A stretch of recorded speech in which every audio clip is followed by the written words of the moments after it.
El título del mensaje del día de hoy es Cuando te encuentres en estrechez. Y bueno, pues inspirado en la historia del pueblo hebreo en Éxodo 1, cuando el pueblo gime a causa de la servidumbre de los egipcios. El pueblo clama y la Biblia dice que Dios escucha su clamor y envía su respuesta. Entonces, estos primeros pasajes del libro de Éxodo nos enseñan que el pueblo hebreo estuvo en la estrechez en Egipto, pero clamó. La estrechez es la esclavitud. Para nosotros la estrechez podría ser una situación de carencia o de dolor, o de enfermedad o problemas que hay de todo y que por hermanos estar en este mundo pues tenemos que enfrentarnos, ¿verdad? Porque vienen a ser parte de la vida. Hemos entendido que las circunstancias de la vida y las situaciones de la vida nos hacen tomar decisiones que nos pueden ayudar a levantarnos o que nos pueden perjudicar y hacer que nos hundamos. Pero verdaderamente Dios quiere hacernos crecer y Dios quiere perfeccionarnos. Y ahora nosotros tenemos que aprender, hermanos, que en toda ocasión, cuando nosotros estemos en estrechez por cualquier razón que sea, lo primero que deberíamos de hacer antes de acudir a otra persona o antes de buscar una solución por nosotros mismos es acudir a Dios. Amén. Lo primero que hagamos. Entonces, bueno, hay tres cosas importantes que son la respuesta a la pregunta ¿qué debemos hacer cuando estemos en estrechez? Tenemos que hacer lo que hizo el pueblo de Dios, que aunque era el pueblo de Dios, no significó que todo su peregrinaje fue entre rosas y caminos anchos y fáciles, ¿no? Sino que realmente hubo dificultades. Diga conmigo, dificultades. Entonces, ha sido algo muy claro que Jesús dijo en Mateo 7:14. El camino ancho es de la perdición, pero el camino angosto es el de la vida y pocos lo hallan, ¿sí? El camino para la vida es angosto, estrecho y pocos andan por él. ¿Ustedes andan por él? Amén. ¿Sienten que andan por el camino estrecho? ¿Cómo nos damos cuenta de pronto que por causa de nuestra fe en el Mesías Yeshua nos ponemos en estrechez? Bueno, hermanos, eso lo vas sabiendo cuando te das cuenta que tu camino no tiene muchas opciones, que en tu camino no hay tantas soluciones como en el camino de cualquier otro, porque para cualquier persona hacer lo que sea es igual, pero para nosotros no. Para nosotros el camino estrecho significa que solo podemos hacer la voluntad del Creador. Para nosotros el camino estrecho significa que solo tenemos una opción y la opción es obedecer. Amén. Porque sabemos que en el camino de la obediencia está la bendición de Dios.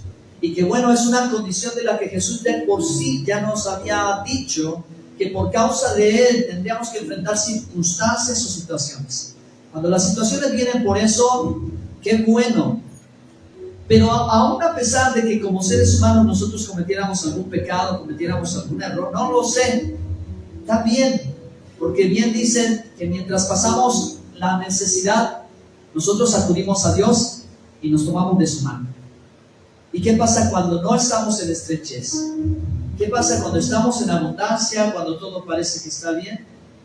A veces muchos se alejan de Dios, se apartan de Dios o se enfrían, o simplemente, ¿verdad? Todo marcha bien, empieza la curiosidad. Yo no sé qué pueda pasar, pero algo sucede que no debería de pasar. Tenemos que aprender a vivir como Pablo. Él dijo, yo sé vivir en la abundancia y yo sé vivir en la estrechez. Para todo estoy preparado, para todo estoy entrenado y estoy contento. Sé alegrarme si todo va bien, sé alegrarme si las cosas no van bien. ¿Ok? Y así al final de esa porción dice, para mí el vivir es Cristo y el morir es ganancia. Entonces, queridos hermanos, tenemos nosotros que hacernos cada vez más de la idea de que estas circunstancias nos ocurren a todos en algún momento y tenemos que hacer algo. Y eso que tenemos que hacer es lo que Jeremías dijo en Jeremías 33, verso 3. Clámame y yo te responderé. Y te enseñaré cosas grandes y ocultas que tú no conoces. Toda la gente de oración sabe ese versículo, ¿verdad? Porque es el famoso teléfono de Dios.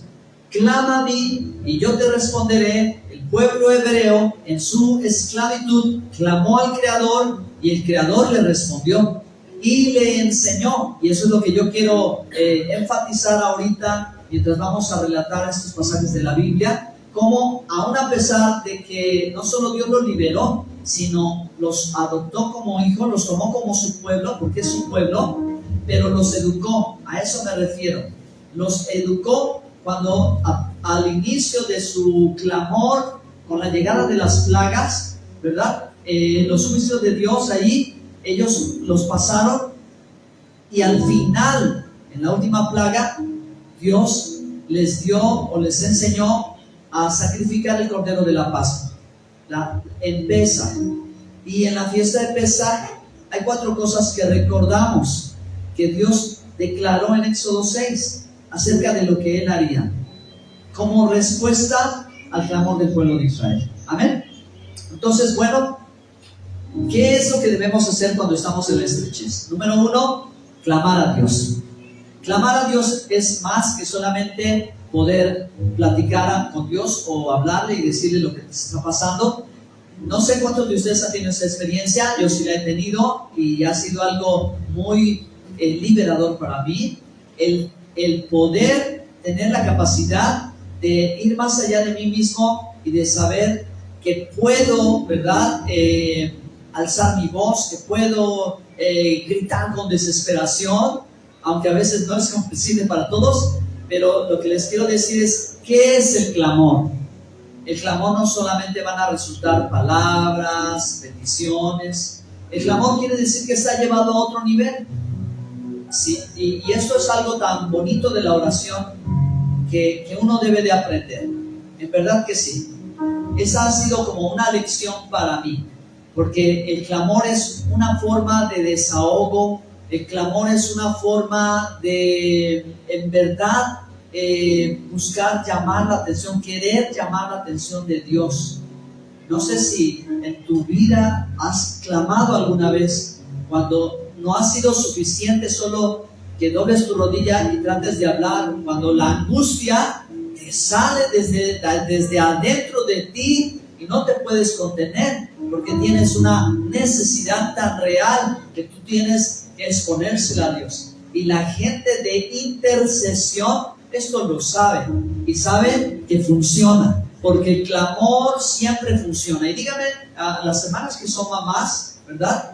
Saben que cuando los bebés estaban pequeñitos y algo les sucedía, los bebés no paran el llanto nada más con que ya tranquilízate tantito, estate quieto. No, los bebés claman. O sea, ellos, su comunicación, su forma de lenguaje natural es eso, un llanto que no lo puedes callar, un llanto que te está diciendo, una desesperación que te está diciendo que necesita algo, y eso llama la atención de papá, de mamá, de quien esté ahí rápido para atender, ¿sí o no? Bueno, entonces pensemos que el clamor realmente equivale a esto, y que en la vida, y a veces cuando estamos juntos, es necesario. Entonces tengan confianza, tengan libertad, que es algo que Dios a mí me ha enseñado y me ha dado. Yo siempre me consideré una persona introvertida, penosa, que me gustaba estar encerrado en mí mismo porque me sentía cómodo y no quería expresar. Pero todo esto de caminar con Dios, de ver lo que Él puede hacer a través de mí, me dio la oportunidad de salir de mí mismo y solo agarrar el micrófono. Es una superación. De verdad, hermanos, estar de frente a un público es una superación. Ahora más tengo una necesidad y tengo a un Dios todopoderoso.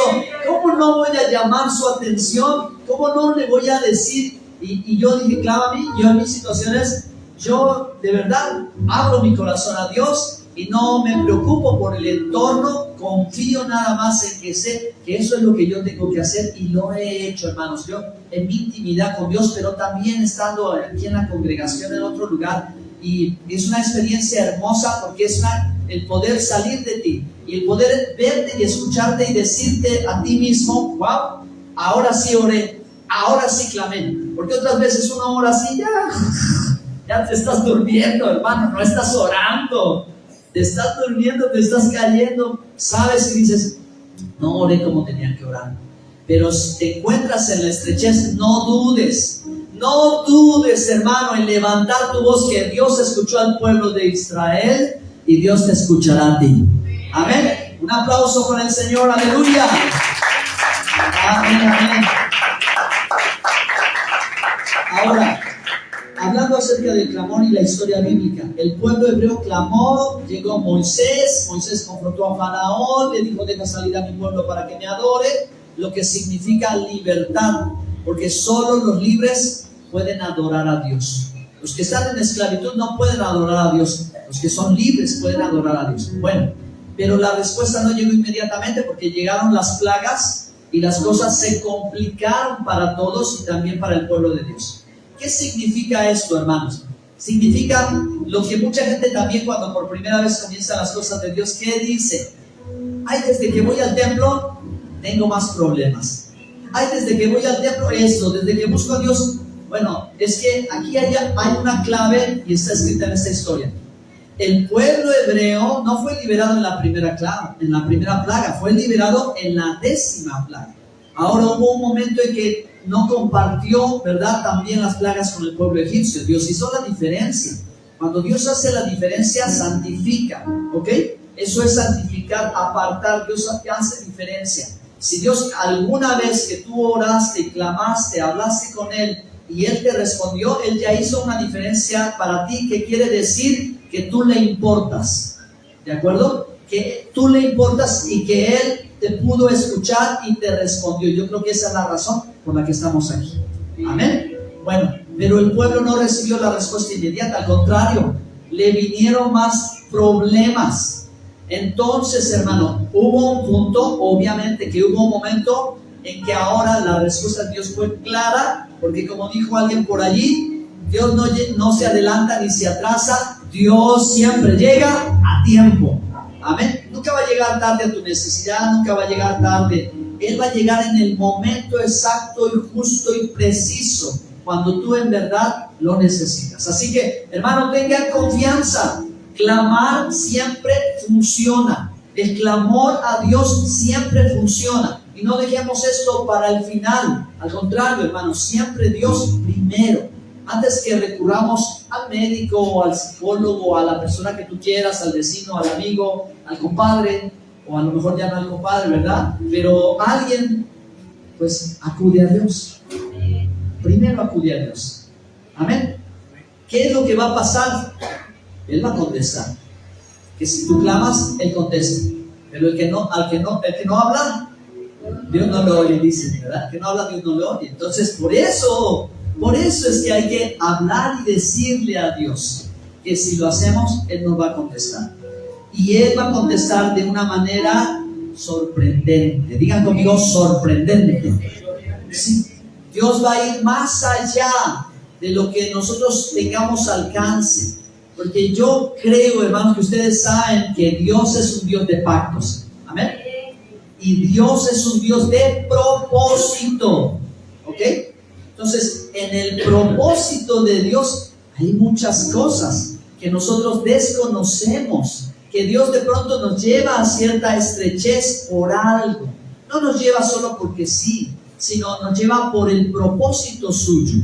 Y el propósito de Dios cuando libertó al pueblo hebreo fue enorme, hermanos, porque a través de la historia de la liberación del pueblo de Dios, la humanidad aprendió que los esclavos pueden ser libres y que tienen derechos. Y bueno, esto es un valor universal surgido de la palabra de Dios. Entre todos los pueblos y entre todas las gentes debe de existir la libertad. Pero si nosotros, hermanos, hemos aprendido el mensaje del Evangelio, nosotros vamos a saber que Jesús dijo: si el Hijo os libertare, seréis verdaderamente libres. Así que la libertad que Dios le dio al pueblo hebreo fue una gran enseñanza de la libertad que Yeshua nos ha dado a nosotros, librándonos de la muerte, de la condenación, del pecado, del poder de las tinieblas, para que tengamos una vida eterna con Él. Un aplauso para el que responde. Aleluya. Sí, amén. Creo, hermanos, que eso es lo extraordinario y lo sobrenatural. si muchas personas no tuvieran problemas, no llegarían a Cristo. Pero a veces los benditos problemas los llevan a los pies del Señor. Ese es el propósito de Dios y la respuesta de Dios, que sabe que no solo necesita un enfermo la sanidad del cuerpo, necesita la salvación de su alma. Amén. Y así cada persona, el perdido y el que está extraviado y el que está endeudado, necesita reconocer quién es Dios. Entonces, la enseñanza, en tercer lugar, que Dios nos va a dar, va a ser impresionante. En el caso del pueblo hebreo, cuando ya, hermanos, viene la 10ª plaga, la muerte del primogénito, el sacrificio del cordero, creo, hermanos, que la enorme enseñanza que Dios le trae al pueblo de Israel es, número 1, que Él los santificaría, es decir, los apartaría, haría una diferencia, haría una distinción para los hijos de Dios. Segundo, Dios les enseñaría que Él es el juez de toda la tierra. Él tiene un buen juicio, un justo juicio para con todos. Tercero, que Él traería redención. Y la redención es comprar a precio. Y Cristo nos compró a precio de su sangre por nuestros pecados. Amén. Por eso somos redimidos. Esta es la enseñanza. Somos redimidos en su sangre, comprados a precio de sangre para alabar a Dios. Esas son las 4 copas de la fiesta de Pascua, de Pesaj, que primeramente Dios pronto en unos meses nos vamos a encontrar sentados a la mesa todos y disfrutando de ese momento con Dios. Amén.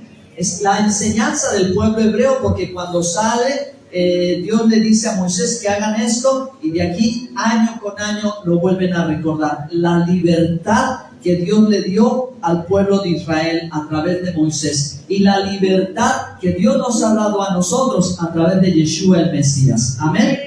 Entonces, conclusión, hermanos, cuando estés en estrechez, clama a Dios, Él te responderá con enseñanza. No solo te va a resolver un problema, Él te va a enseñar, porque lo que necesitamos es la educación de Dios. Y la educación de Dios son sus mandamientos. Y si nosotros los aprendemos, hermano, yo creo que muchas cosas no vamos a volver a tropezar con ellas. Si tropezamos con algo y Dios nos ayudó a salir adelante, Él nos va a enseñar para no volver otra vez atrás.